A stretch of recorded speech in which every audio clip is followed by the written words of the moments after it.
안녕하세요. 상식이 도인되는 지식스쿨 최 기자입니다. 일본의 스가 정부에서 또다시 우리 대한민국에 꼭지 돌게 만드는 일이 발생했습니다. 일본 정부가 스가 총리의 방한 조건으로 한국 내 일본 전범기업 자산 매각을 하지 않겠다는 보증을 요구한 겁니다. 교도통신은 이 조치가 스가 총리의 의향이 반영된 결과라고 보도했는데요. 아이러니한 점이 있습니다. 일본은 앞서 정상회담 참석을 외교 카드로 쓰는 다른 나라의 수법을 비판해왔는데 지금 일본이 딱 그 꼴인 겁니다. 무엇보다 특히 국가 정상들끼리 만나 회담하는 큰 행사에서 이런 식의 떼쟁이 수법은 예의에 굉장히 어긋나는 행동이죠. 그리고 일본이 일본스러운 사건을 만든 건 비단 일본 정권뿐만이 아니에요. 일본의 대중문화계를 이끌고 있는 유명 아이돌이 한국의 자랑스러운 아티스트 방탄소년단을 깎아내리는 발언을 한 겁니다. 망언을 뱉은 주인공은 일본 아이돌 그룹 뉴스 출신의 태고시 유아입니다.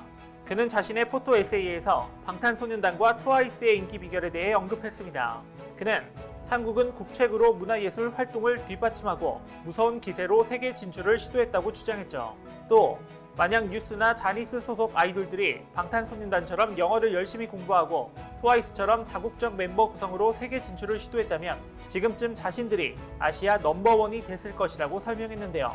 잘 알지도 못하면서 한국 아티스트들을 향한 질투의 눈이 멀어 자신의 실력이 딸리는 건 생각하지도 않고 그저 우리나라 아티스트들이 한국의 국책으로 떴다는 추잡스러운 발언을 내뱉은 겁니다. 이에 한국 네티즌들은 스가가 오든 말든 상관없고 일본 전범기업 자산을 빨리 매각하자, 그냥 BTS도 일본에 가지 말자 등의 반응으로 분노했는데요.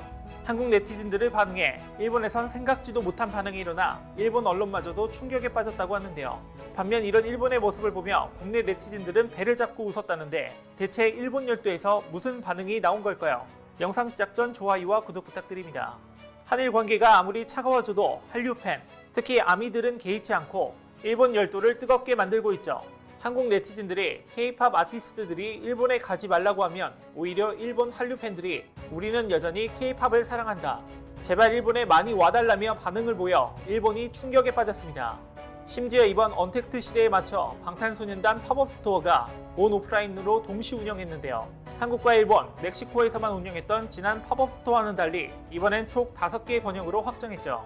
특히 일본의 경우 일본 공식 샵에 전용 페이지가 마련됐고 오프라인 쇼케이스에 참석하려는 일본 팬들의 경쟁률은 상상 이상으로 엄청나 수많은 일본 팬들이 여전히 방탄소년단을 사랑한다는 것이 증명됐습니다. 이런 현상은 K-팝에 빠져있는 팬들은 물론 일본 언론에서도 쉽게 찾아볼 수 있습니다. 일본의 대표 일간지인 아사히 신문은 월요 문화변의 절반을 털어 방탄소년단이 전세계 음악 시장을 석권한 비결을 소개했죠. 아사히 신문은 한국의 방탄소년단이 지금까지 음악계의 상식을 뒤집는 혁명을 일으키고 있다며 방탄소년단의 데뷔부터 성장해온 모습, 방탄소년단이 불러일으킨 영향과 성과에 대해 보여주었습니다. 또 귀걸이를 하고 립스틱을 받은 성유동적 정체성이 젊은 세대의 공감을 불러일으킨다와 같은 해외 언론의 분석도 소개했습니다.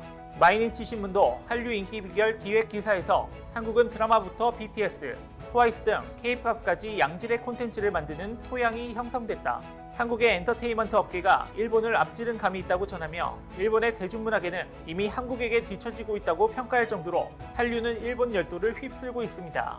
또 여기에 일본 대중문화 전문가들도 한류 콘텐츠를 인정할 수밖에 없는 이유가 있습니다. 그것은 바로 많은 K-팝 아티스트들과 다양한 한류 콘텐츠들이 일본은 물론 전 세계를 휩쓸고 있기 때문입니다. 실제로 방탄소년단과 블랙핑크 등 K-팝 그룹들이 미국 빌보드 차트에서 선전하고 있죠. 특히 양대 메인 차트인 빌보드 200, 핫백에서 최상위권을 기록하는 건 물론 전 세계 인기곡 순위를 집계하는 글로벌 차트에서도 1에서 3위에 포진하며 글로벌 인기를 과시했습니다. 게다가 빌보드에 따르면 방탄소년단이 협업한 가수 제이슨 데롤로의 세비지 러브 리믹스 버전이 핫백 차트에서 1위를 차지했는데요. 이 리믹스에는 한글 가사의 랩이 포함되어 있어 특별함을 더했습니다. 무엇보다 한글 가사가 포함된 곡이 핫백 1위에 오른 건 이번이 처음인데요. 현재 2위는 다이너마이트가 차지하면서 방탄소년단은 5번째로 빌보드 핫백 1, 2위를 동시에 차지한 그룹이 됐습니다. 이렇게 싱글 차트에서 방탄소년단이 정상 자리를 장기 집권하고 있다면 앨범 차트에서는 블랙핑크가 활약하고 있습니다. 블랙핑크는 첫 정규 앨범 더 앨범으로 미국에서 약 11만 장의 판매고를 올려 빌보드 200 2위로 진입했습니다. 이는 K-팝 걸그룹 최고 순위인데요. 이렇게 빌보드 글로벌 차트에서 한국 그룹들의 곡이 나란히 1에서 3위에 포진하면서 K-팝의 기세가 더욱 두드러집니다. 아무리 한일 관계가 극단으로 치닫고 있다 하더라도 전 세계적인 사랑을 받고 있는 한류 콘텐츠들은 그 인기를 더하고 있는데요. 특히 젊은이들 사이에서는 한국의 대중문화를 추종하는 분위기가 역력합니다. 게다가 이를 분석하는 일본 전문가들도 이제 한류의 흐름을 걷잡을 수 없고 일본은 이를 막을 수 없다고 얘기하고 있죠. 아사히 신문은 한류 흐름도까지 내놓으면서 4차 한류가 시작됐음을 알렸습니다. 1차 한류는 2004년 배영준, 최지우의 겨울연가입니다. 이 작품으로 일본은 한국식 멜로드라마에 푹 빠졌죠.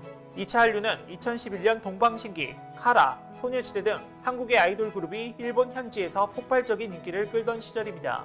당시 이들은 일본 인기의 척도인 NHK 홍백가합전에 모두 출연했습니다.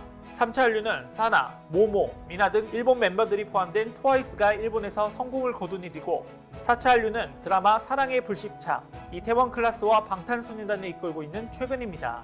사실 1차 한류는 중년 여성들을 중심으로 이뤄졌다고 볼 수 있습니다. 겨울연가가 일본 드라마에는 없던 이들의 젊은 시절에 대한 향수를 불러일으켜 인기를 모았죠. 2차 한류는 한국 아이돌의 수준이 일본 아이돌을 넘어서면서 일으킨 흐름이고 3차 한류는 이렇게 수준이 높아진 아이돌 그룹에 일본 멤버들이 포함되면서 더욱 열광적으로 바뀐 케이스입니다. 당시에는 도쿄의 코리아타운 격인 시노쿠보를 중심으로 치즈 닭갈비가 대유행을 하고 한국 화장품까지 큰 인기를 끌었습니다. 하지만 4차 한류는 어떤 트렌드보다는 오롯이 한국 콘텐츠의 힘으로 만들어낸 흐름이라 더욱 눈길을 끌었습니다. 사랑의 불시착과 이태원 클라스는 일본의 1020 세대, 즉 젊은 층에 크게 어필하면서 인기를 얻었죠. 게다가 플랫폼 역시 일본의 방송사에서 수입을 한 것이 아니라 글로벌 OTT 서비스인 넷플릭스를 통해 이루어졌는데요. 지난 2월부터 넷플릭스를 통해 일본에 공개된 사랑의 불시착은 방영 내내 톱10 자리를 놓치지 않았고 이후에도 이태원 클라스, 사이코지만 괜찮아가 그 자리를 이어받았습니다. 특히 한국보다 북한에 더 관심이 많은 일본에게 사랑의 불시착은 그동안 베일에 가려졌던 북한 내의 삶을 자세히 묘사했고 여기에 절절한 러브스토리와 코미디적 요소까지 복합적으로 작용해 일본인들이 선호할 수밖에 없는 작품이 됐습니다. 또 이태원 클라스는 젊은 세대에게 도전과 정의에 관한 이야기를 전했는데요. 무력함에 빠져있는 일본의 1020 세대에게 희망의 요소로 작용한 겁니다. 여기에 젊은이들의 희망을 이야기하는 BTS까지 글로벌 인기에 편승해 일본 내에서도 호응을 얻었고 스크린에선 기생충이 일본이 이뤄내지 못한 아카데미 작품상까지 수상하면서 한국 대중문화의 수준이 높다는 인식이 일본에서도 전반적으로 퍼지기 시작했습니다. 때문에 한류가 단순히 회차로 진행되는 것이 아니라 일본 문화에 광범위하게 영향을 미치기 시작했다는 분석이 힘을 얻고 있죠. 여기에 힘입어 한국의 캐릭터들과 한국의 스트릿 패션 등 이제는 과거 일본에서 크게 관심 없던 분야들까지도 한류를 이끌어내고 있습니다.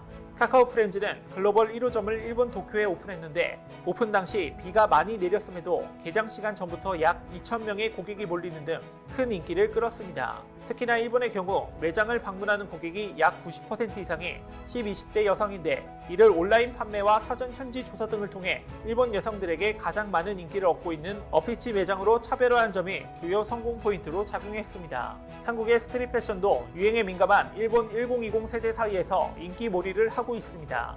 한류 아이돌이 착용한 모습 등이 SNS로 공유되면 일본 Z세대에게 브랜드 인지도가 상승하고 있는 순환인데 실제로 인스타그램에 한국 패션, 한국 화장품처럼 한국에 관한 해시태그와 게시들이 상당히 많고 미디어에서도 도쿄에 있는 한국스러운 카페 모음이나 한국적인 인테리어 등 이미 한국스럽다는 멋있다라는 개념이 각인된 겁니다.